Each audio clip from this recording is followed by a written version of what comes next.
tomto videu sa pozrieme na 10 najnebezpečnejších Slovákov, ktorých príbehy vám možno spôsobia zimomriavky. Pozerajte až do konca a nezabudnite napísať do komentárov, ktorý z nich vás šokoval najviac. 10. Karol Melo, známy aj ako boss Hornej Nitry, sa dostal do povedomia verejnosti po spojení s mafiánskym bosom Mikulášom Černákom. Boli zapletení do viacerých trestných činov a vrážd. Jeho prvým vážnym konfliktom, do ktorého bol zapletený, bola likvidácia bývalého priateľa Ladislava Šuhajdu, ktorého vylákal do Banskej Bystrice. V Černákovom podniku ho Kán a Černák opili, zastrelili a zakopali v lese pri Jarabej. Karol Melo podľa polície v roku 2003 popravil výstrelom do hlavy Jozefa G. Prípad sa mal stať v záhradkárskej oblasti v Bojnej, nedaleko Topolčian.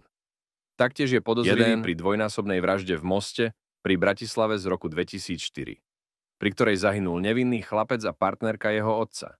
Vďaka silným kontaktom v polícii unikal spravodlivosti. Po zatknutí Černáka sa Ivan Melo stal jedným z prvých, ktorí proti nemu vypovedali. V roku 2002 zahynul pri autonehode jeho brat Ivan, ktorý s ním spolupracoval celý život.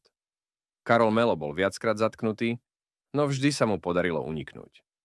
Jeho meno je spájané s ďalšími vraždami, no v podsvetí nemá taký vplyv ako kedysi. Vďaka známostiam a bohatstvu sa roky vyhýba vydaniu na Slovensko. Karol Melo patril k najobávanejším členom slovenského podsvetia, no jeho éra skončila útekom Karola do zahraničia. 9. Ondrej Rigo, sériový vrah, mal na svedomí 9 životov. Narodil sa v roku 1955 v Modre. Jeho otec bol kriminálnik a Rigo prešiel reedukačnými centrami. Po neúspešných manželstvách a častých krádežiach pracoval ako hasič a neskôr ako šatniar v hoteli Carlton, kde ho zatkli. Po páde komunizmu sa presunul do zahraničia, kde spáchal svoju prvú vraždu v Mníchove. Následne zabil obete v Nemecku, Holandsku a na Slovensku. Jeho modus operandi bol vždy rovnaký. Dostal sa do bytov cez otvorené okná, obete ubil, znásilnil a okradol. Na Slovensku zavraždil napríklad 88-ročnú Teréziu, matku so synom a 22-ročnú Henrietu, ktorá po útoku zomrela. Zatkli ho v hoteli Carlton po poslednej vražde v roku 1992. Dôkazy ho usvedčili, no vinu nikdy nepriznal. Bol odsúdený na doživotie a v roku 2022 zomrel vo väznici v Trenčíne. 8. Juraj Lupták, známy ako Krvavý Bača, nikdy nebol skutočným pastierom. Bol príležitostným pomocníkom, ale aj zlodejom, násilníkom a napokon trojnásobným vrahom. Prvú vraždu spáchal 6. mája 1978 pri Banskej Bystrici. Zaútočil na 20-ročnú ženu, zaškrtil ju, znásilnil a ukradol jej 500 korún. O 4 roky neskôr, 2. júna 1982, zabil 15-ročné dievča, ktoré sa vracalo domov. Aj ju zaškrtil, znásilnil a telo ukryl v lese. Po druhej vražde zavladol v Bystrici strach a pátranie po vrahovi sa zintenzívnilo. Napriek tomu si Lupták trúfol na ďalší čin, tentoraz priamo v centre mesta. Prepadol mladú ženu, udrel ju kameňom a chcel ju znásilniť. Keď zistil, že má menštruáciu, nepokračoval. Namiesto toho ju dobil kameňom a okradol. Lupták si obete vyberal náhodne, no miesta činu si vopred premyslel. Dbal na to, aby nezanechal stopy a pri výsluchoch sa dokonca vystatoval. Po dolapení úspešne zvládol detektor lži, čo kriminalistov šokovalo. Napriek všetkému ho usvedčili a odsúdili na trest smrti. Po neúspešnej žiadosti o milosť bol 16. júla 1987 v Bratislave popravený. 7. Robert Lališ, prezývaný Kýbel, bol šéfom zločineckej skupiny Sýkorovcov po vražde Miroslava Sýkoru v roku 1997. Sýkorovci pôsobili v Bratislave, na Záhori a v okolí Senca. Páchali vraždy, vydieranie, obchodovali s drogami a vyberali výpalné. Lališ sa od roku 2012 skrýval. Prvý zatýkač na ňo vydali 24. júla 2012. Nakoniec ho zadržali 23. októbra 2015 v Kolíne nad Rýnom, keď nastupoval do auta s falošnými dokladmi. Pátrali po ňom slovenskí kriminalisti v spolupráci s Interpolom a nemeckou políciou.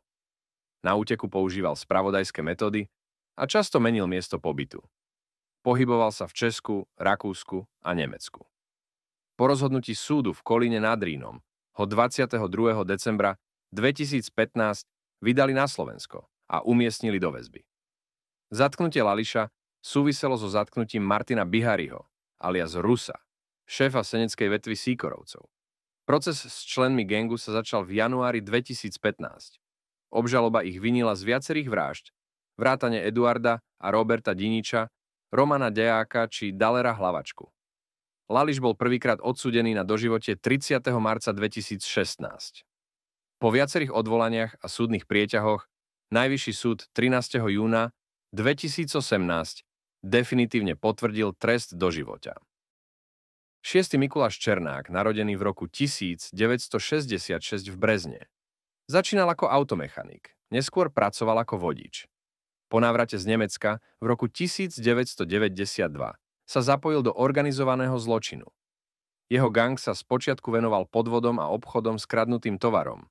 Neskôr založil bezpečnostnú službu na legalizáciu výpalníctva. Líder skupiny sa stal po smrti Martina Láboša v roku 1995. Černákovci páchali vraždy, vydieranie a ovládali podsvetie. Prvú nájomnú vraždu vykonal v roku 1993 na Ukrajincovi v Banskej Bystrici. Objednal si aj vraždu krčmára Vlčeka, ktorý mal svedčiť proti jeho bratovi. Zapojil sa aj do bojov o juhovýchodné Slovensko, kde eliminoval miestnych bosov. Nakoniec bol v roku 1997 zadržaný a priznal sa k 16 vraždám. Bývalí mafiáni však tvrdili, že ich bolo až 20. V súčasnosti si odpikáva doživotný trest. O podmienečné prepustenie požiadal v roku 2023 Tibor Polgári. 1990 vypukla najväčšia väzenská vzbúra v Československu. Polgári bol jedným z jej vodcov. Väzni obsadili väznicu a spôsobili rozsiahle škody. Po zásahu armády bola vzbúra potlačená. 23.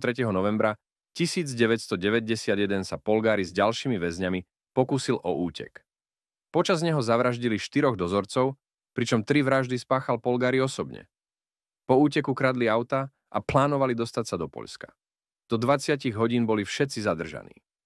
Pri zatýkaní bol Polgári postrelený, keď strieľal na policajtov. V roku 1993 bol odsúdený na doživotie. Polgári je dodnes za mrežami. 4. Tibor Pápaj, narodený v 1965, sa dostal k moci po páde iných skupín a pod jeho vedením sa dunajsko-stredska mafia stala jednou z najsilnejších na Slovensku. Používali brutálne metódy na likvidáciu konkurencie a udržiavanie moci. Dňa 25. marca 1999 sa v bare Fontana odohrala krvavá poprava, pri ktorej bolo zastrelených 10 členov Pápajovho gangu, vrátane samotného Pápaja. Streľbu údajne zorganizoval ich bývalý spojenec Ľudovít Sátor, ktorý chcel prevziať kontrolu nad podsvetím. Masaker ukončil nadvládu Pápajovcov a významne oslabil organizovaný zločin v regióne. Tibor Pápaj sa stal symbolom éry divokých 90. rokov, keď podsvetie ovládalo podnikanie aj politiku. 3. Jozef Roháč, narodený 1956, bol jedným z najnebezpečnejších nájomných vrahov v strednej Európe. Roháč sa pohyboval v podsvetí už od 80. rokov, no jeho aktivity vyvrcholili v 90. rokoch počas vojny slovenských mafiánskych skupín. Úzko spolupracoval so Sýkorovcami a neskôr s českými a maďarskými zločineckými organizáciami.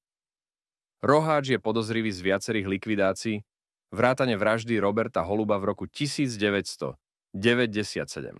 ktorého zastrelil na nemocničnom lôžku. Spájaný je aj s výbuchom auta podnikateľa Eduarda Diniča a bombovým atentátom v Maďarsku, pri ktorom zahynul mediálny magnát János Feňo. Dlhé roky unikal spravodlivosti, no v roku 2011 ho zadržala maďarská polícia.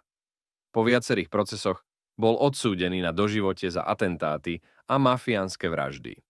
Druhý Lajos Sátor bol starostlivý otec a zároveň chladnokrvný zabijak. Kedysi bol kamarátom Pápaja, s ktorým sa spojil cez spoločnú lásku k športu. No postupne začali mať odlišné názory a Sátor sa začal spoločne s ľuďmi okolo neho vyjadrovať proti Pápajovi. Po vražde Pápajovcov sa Sátor stal faktickým pánom mesta na južnom Slovensku, kde zákony neplatili pre každého. V marci 1999 vtrhli traja maskovaní muži do baru Fontána v Dunajskej Strede, kde vykonali krvavú popravu. Zastrelili 9 ľudí a ďalší zomrel v nemocnici. Dôvodom vraždy mali byť účty medzi podsvetím, pričom mnohí veria, že za tým stál práve Sátor. Sátor a jeho ľudia mali pod palcom rôzne ilegálne obchody. Obchodovanie s cigaretami, podvody z DPH, výpalné a vraždy. V roku 2002 sa polícia pokúsila Sátora zadržať počas akcie, no on im unikol. Podľa niektorých mal informátorov na polícii, čo mu pomáhalo vyhýbať sa zatknutiu. Mnohokrát sa ho snažili chytiť, no nikdy nebol úspešne zadržený. Prvý Miroslav Sikora študoval v Moskve, kde mal pred sebou sľubnú budúcnosť, no namiesto toho sa spojil s ruskou mafiou a začal zarábať nelegálne peniaze. Po vylúčení zo školy sa vrátil na Slovensko a vytvoril prvú zločineckú skupinu v Bratislave. Sikora sa stal zakladateľom organizovanej skupiny, ktorá vyberala výpalné, vydierala, obchodovala a klamala.